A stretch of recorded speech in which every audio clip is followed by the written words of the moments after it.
Good evening मोटा भाई। बहुत सारे यंगस्टर्स मुझे ये मैसेज लिखते हैं कि आप हिंदी में वीडियो नहीं बनाते। तो अब उनके लिए एक गुड न्यूज़ कि अब हम हिंदी में भी वीडियो बनाएँगे।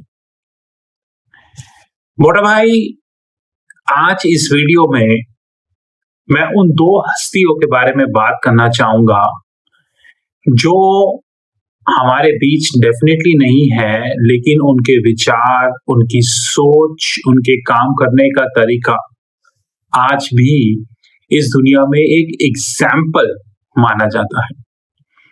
सबसे पहला आइंस्टाइन, एल्बर्ट आइंस्टाइन, एक ऐसा नाम जिसने साइंस की दुनिया में एक ऐसी पहचान बनाई जो शायद इस दुनिया के रहने तक रहेगी, शायद उसके बाद भी रहेगी। आइंस्टाइन साहब की नॉलेज आज तक इतनी पावरफुल और इतनी सटीक है कि आइंस्टाइन साहब के जाने के बावजूद भी उन्हें अभी तक चैलेंज करने का सामर्थ्य बहुत ही कम लोगों में है। आइंस्टाइन साहब एक बहुत अच्छी बात बोलते थे, genius is 1% talent and 99% hard work. यानी कि उनके हिसाब से जो जीनियस होते हैं वो इसलिए होते हैं कि 1% कंट्रीब्यूशन टैलेंट का होता है, जो कि उस परमपिता परमेश्वर का होता है, और 99% कंट्रीब्यूशन उनके हार्ड वर्क का होता है। और मैं इस बात से कंप्लीटली एग्री करता हूं। मेरा खुद का ये पर्सनल ओपिनियन है कि लाइफ में सबसे इंपॉर्टेंट चीज जो किसी ह्यूमन बीइंग के पास होती है, फिर चाहे वो डॉक्टर हो, साइंटिस्ट हो, इंजीनियर हो, कोई अकाउंटेंट हो, फाइनेंस में हो, हेज फंड हो, या कोई भी, वो होता है हार्ड वर्क।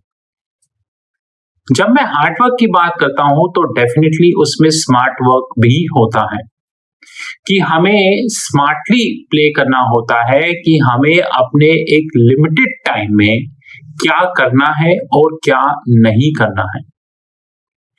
ये बहुत ही एक इंटरेस्टिंग चीज होती है कि हम अपने समय का एक मेजर हिस्सा उन अनप्रोडक्टिव चीजों में वेस्ट करते हैं जिसका एंड रिजल्ट 0 होता है। और ये अनप्रोडक्टिव की डेफिनेशन जो होती है, ये पर्सन टू पर्सन वैरी करती है। जैसे मेरे लिए अनप्रोडक्टिव की एक डेफिनेशन है और मैं उस अनप्रोडक्टिव की डेफिनेशन को फॉलो करता हूं। मैंने कुछ चीजें अपनी बुक्स में, अपनी डायरी में मेंशन की है कि मेरे लिए ये XYZ जो भी हैं, ये चीजें अनप्रोडक्टिव हैं और मैं उन अनप्रोडक्टिव चीजों को नहीं करता। इसलिए हर एक इंडिविजुअल का अपना एक क्राइटेरिया होता है और उसका अपना एक वे आउट होता है अनप्रोडक्टिव पे, और वो उसको फॉलो करता है। लेकिन एक बात तो फैक्ट है जिसे हम निगेट नहीं कर सकते, कि जब हम किसी चीज पे हार्ड वर्क करते हैं तो हमें उस चीज की निटी-ग्रिटीज समझ में आती हैं। इंग्लिश में निटी-ग्रिटीज का मतलब होता है कि उस चीज का जो एक बहुत ही माइन्यूट पॉइंट होता है वो हमें पता होता है। जैसे कि अगर हम देखें कि हमारे फाइनेंस में ही ऐसे बहुत ही कम लोग हैं जो कि एक वेल वर्स्ड प्रेडिक्शन करते हैं, क्योंकि वो फ्लो के साथ नहीं चलते, वो फ्लो के अगेंस्ट चलते हैं। लेकिन ये कहना बहुत आसान होता है, लेकिन फ्लो के अगेंस्ट वो इसीलिए चल पाते हैं क्योंकि वो रेगुलरली हार्ड वर्क करते हैं। इसलिए मेरा ये पर्सनल ओपिनियन है कि हार्ड वर्क चाहे आप किस भी फील्ड में हो, वो बहुत ही इंपॉर्टेंट होता है। जितना ज्यादा हम हार्ड वर्क करते हैं, मैं फिर रिपीट कर दूं, hard work means smart work also. जितना ज्यादा हम हार्ड वर्क करते हैं उतना ही हम निटी-ग्रिटी समझते हैं। क्योंकि एक चीज जो मैंने अपनी पर्सनल लाइफ में भी महसूस करी, कि लाइफ आपको टेस्ट करती है। लेकिन वो टेस्ट कब होगा वो हमें नहीं पता। वो टेस्ट किस मौके पर होगा ये भी हमें नहीं पता, लेकिन हमें ये पता है कि वो टेस्ट होगा और उस टेस्ट के लिए हमें हमेशा से ही प्रिपेयर रहना चाहिए।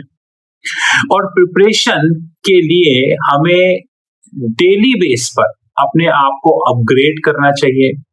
फिर अगर हम इंजीनियर हो तो हम इंजीनियरिंग की बुक पढ़ें, हम न्यूक्लियर साइंटिस्ट हो तो न्यूक्लियर साइंटिस्ट की बुक पढ़ें, हम एक अकाउंटेंट है तो अकाउंटिंग की बुक्स पढ़ें, हम फाइनेंस के हैं तो हम फाइनेंस की बुक पढ़ें, अगर हम किसी अलग फील्ड में हैं तो उसके रिगार्डिंग बुक पढ़ें और अपने नॉलेज को लगातार अपग्रेड करते रहें। क्योंकि इस दुनिया में शायद ही ऐसा कोई फील्ड हो जहां पे नई नई और पॉजिटिव इनोवेशन ना हो रही हो।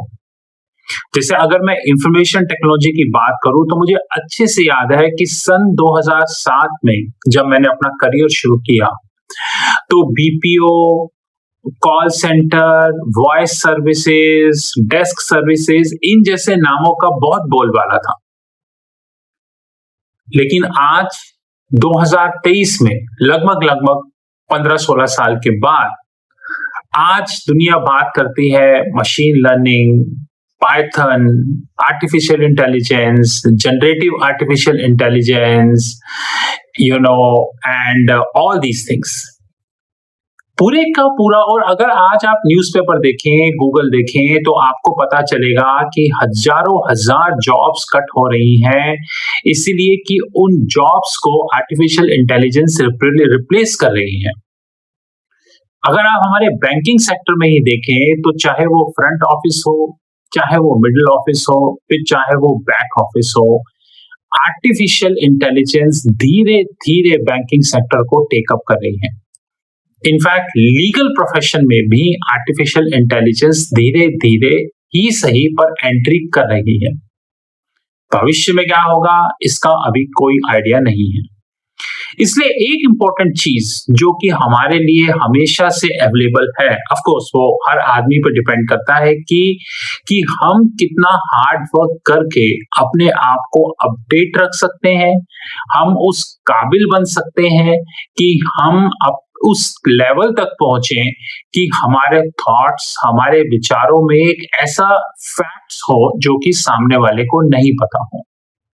इसीलिए मैं आइंस्टाइन साहब से बिल्कुल एग्री करता हूं कि हार्ड वर्क बहुत ही मैंडेटरी है। फिर रिपीट करता हूं, स्मार्ट वर्क हार्ड वर्क का एक इंटीग्रल पार्ट होता है।